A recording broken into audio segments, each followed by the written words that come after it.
So we're on section 10, chapter 10 of your consumer map, and we're going to be talking about certificates of deposit and savings bonds.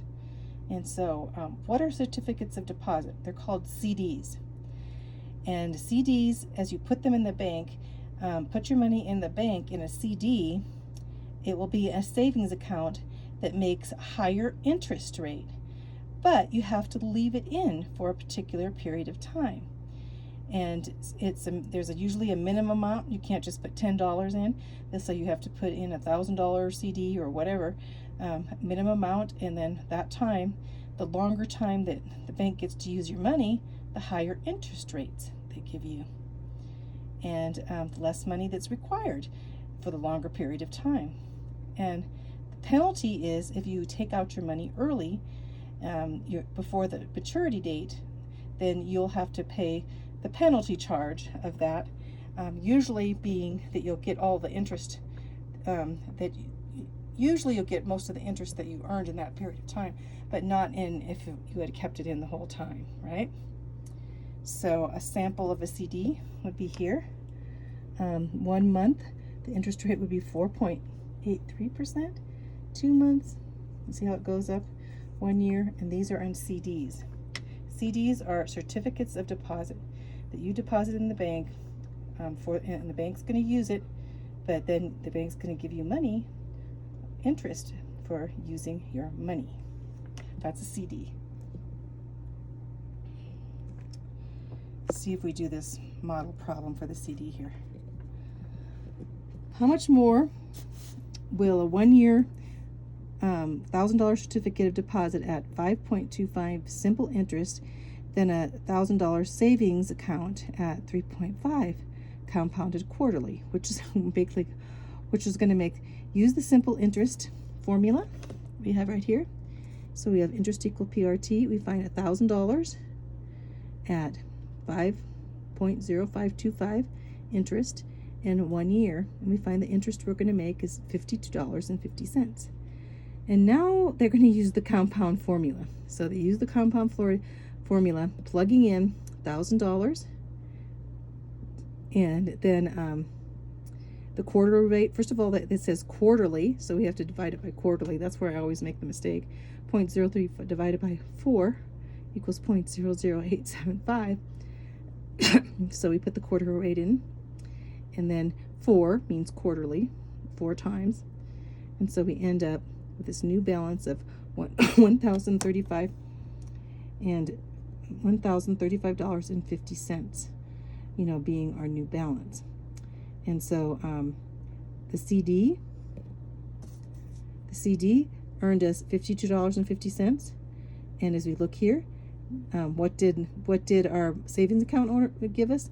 $35.50. So there's $17 difference. The CD made us more money than our savings account as we figured this out. So that's how CDs usually do make you more monies. So now we're talking about EE savings bonds. So these are on your test, a couple questions, and at first I'm like, what are EE bonds? I had to think about what they were. Well, EE bonds are issued by the government. So the government wants to use your money. So they issue these EE savings bonds, and they're sold for 50% of their face value. Face value is what value they reach. After their time period, they're going to make some money for you. And you only have to pay for half of them. So if it says on their face value is $100, you'll pay for $50, but you have to wait to get your other $50 at the end of the time period, right? So this is a bond, okay, here's 75. So you basically have a 75 EE, and so it's sold to you at $37.50, one half of it. And so then when you receive maturity date, usually the date's like you have to wait for 17 years to get 50%. But at 50%, you're going to get instead of getting your $37.50, you're going to get $75. What if you bought a whole bunch of them? So if you bought a whole bunch of them and you could wait for 17 years, you can make twice as much as you paid for them, right? That's why, unless the government changes in some way. And you have to say, go on to the next here. Okay, let's stay right there. So we have to say about the EEs is that after holding 6 months, you may redeem them for cash, but you're only going to get back what you paid and just the interest that you made in that 6 months. You're not going to get the face value. So before the 17 years, if you need to get them, you can actually go and say that you want them to pay back what for your money that you put into it, plus that interest that you earned, and they'll have a certain amount of interest. So interest is credited every 6 months.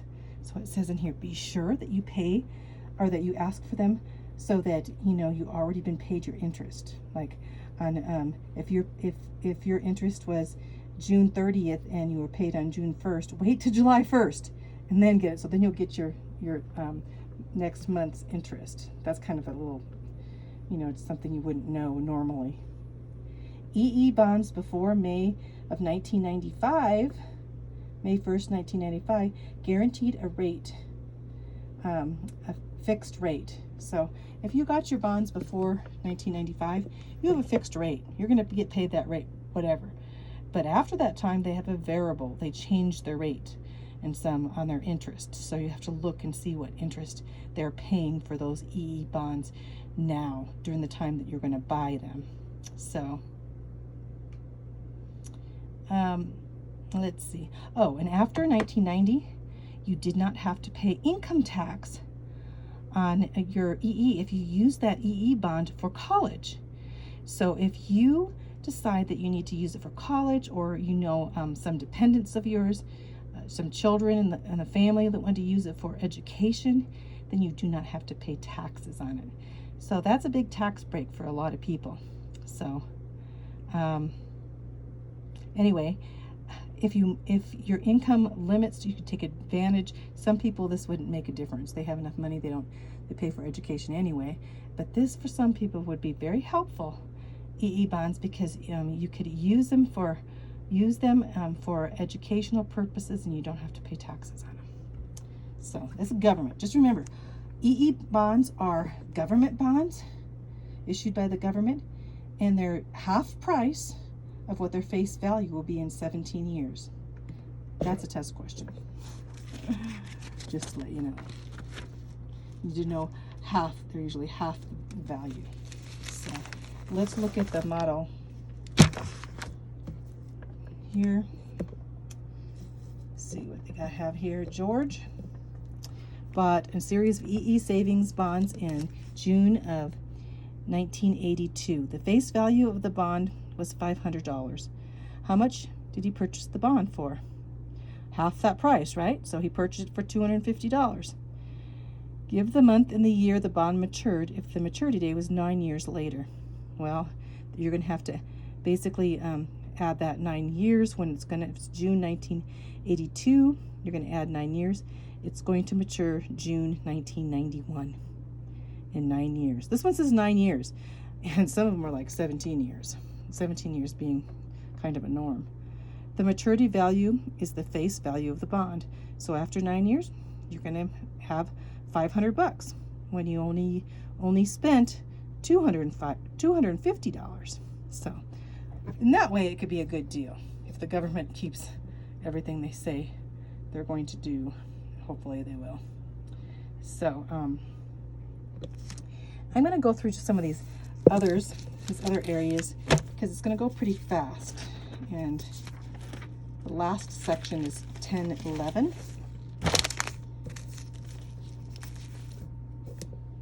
It's going to be on related bank services. So we're going to talk about other bank services. These are things that you need to know about. So first of all, you can go and purchase a safety deposit box. What's a safety deposit box for? It's someplace you can go put your stocks and your bonds and your insurance policies, sometimes your trust, those things that are important. Sometimes expensive old coins. You can put them in there, that if you're trying to, or other things to put in, something to keep safe. And they put this in a bank vault, and they rent this vault for you for an annual fee, depending on the size of the box that you want. So never put cash in a vault. They don't want to put like money in a vault. You can put rare coins in there if you're collecting coins, or and something antique. Sometimes people put jewelry in there, but a lot of times there's stocks and bonds and wills and trusts and things like that.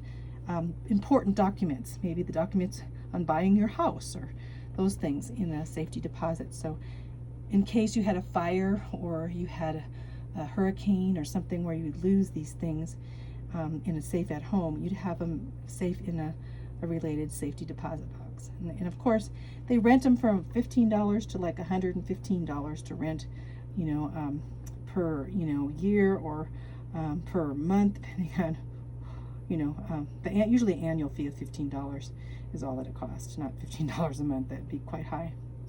So, and on to, that's basically talking about the safety deposit box. Now let's talk about the cashier's check. So what's a cashier's check? Well, so you need to buy something from, so you're gonna buy something on Craigslist, and they want a cashier's check because they don't want to give you a check and your check's no good.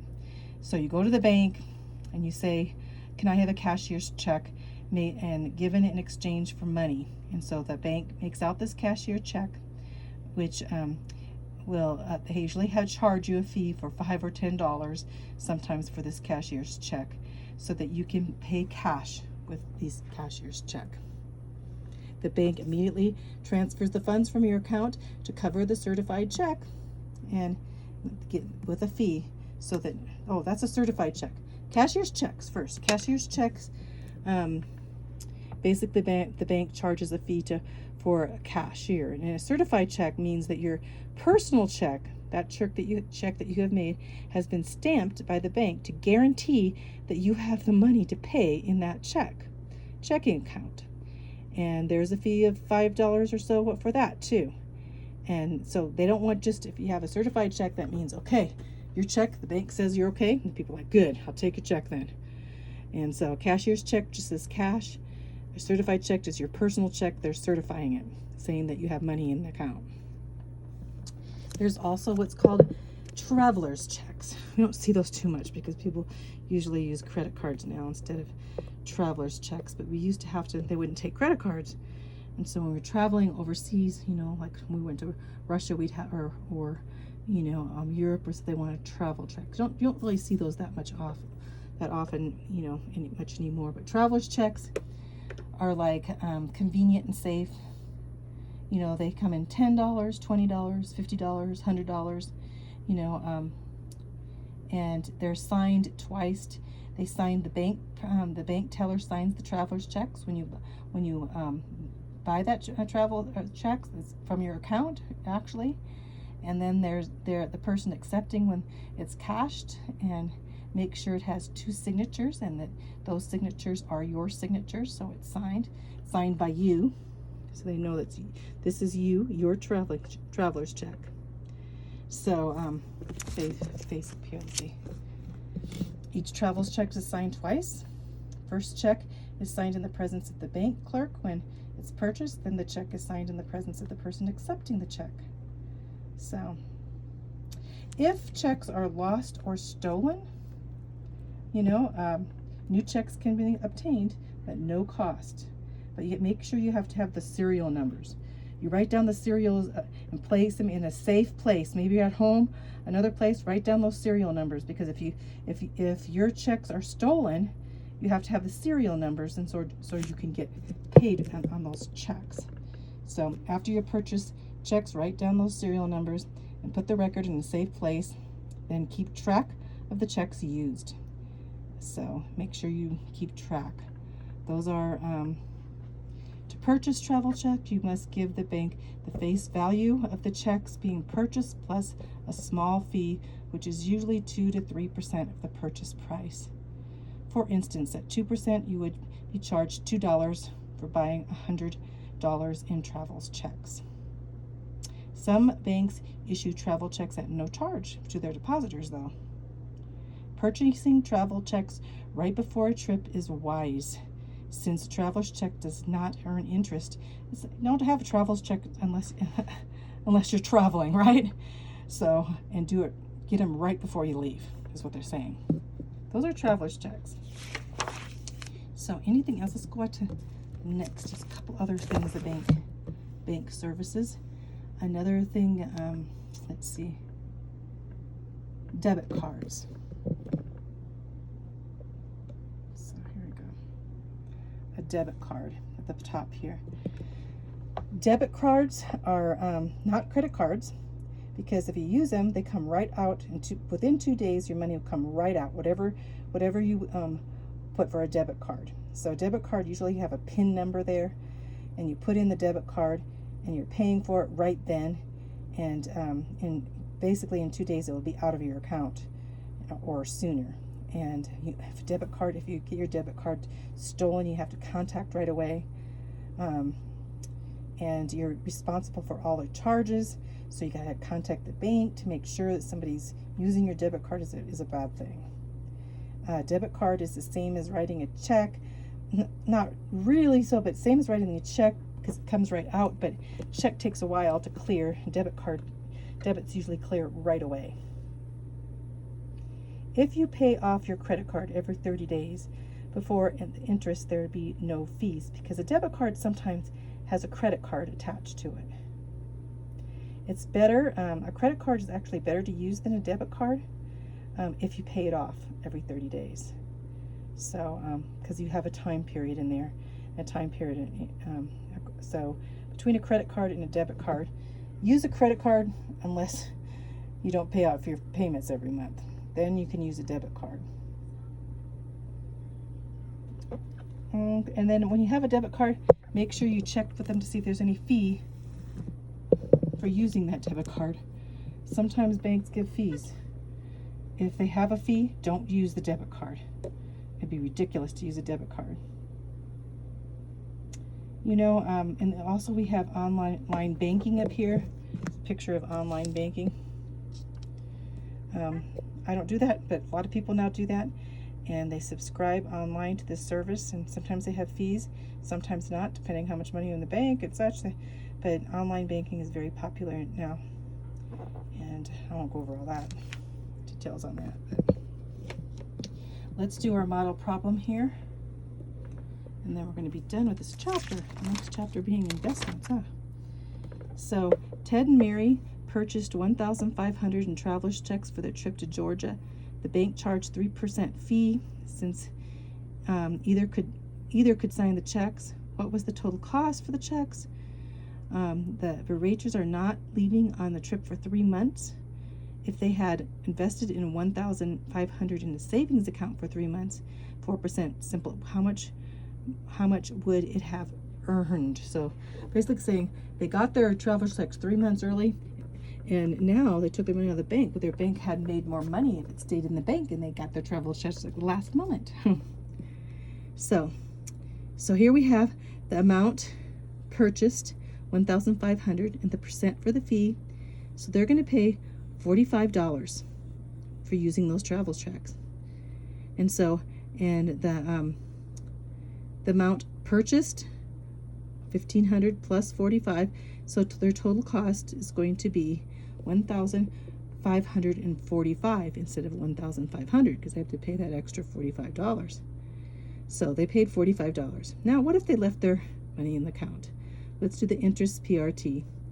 $1,500 times, they got, in the bank they were getting, let's see, in the bank they were getting 4%. So if they would have $1,500 in the bank for 3 months at 4%, so they had 4% at 3 months. 3 months is a fourth of a year. So if you add this up, in interest they would have made $15. So they had to pay $45, you know, and they would have made $15 on this. So they lost $30 in doing this. So that's your problem when you're talking about traveler's checks. So yay. So we're going to go on I'm going to go over your quizzes and we're going to do your test, and you'll be done with chapter 10.